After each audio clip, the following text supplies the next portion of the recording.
The electron affinity of chlorine is higher than that of fluorine. Let's explore why this is the case. Fluorine is a very small atom with its valence electrons in the compact 2p subshell. This small size leads to high electron density.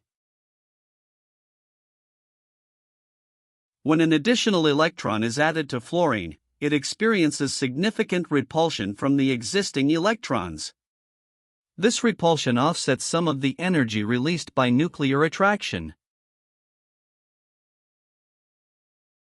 Chlorine, in contrast, has its valence electrons in the larger 3p subshell. This larger volume accommodates the incoming electron with less repulsion.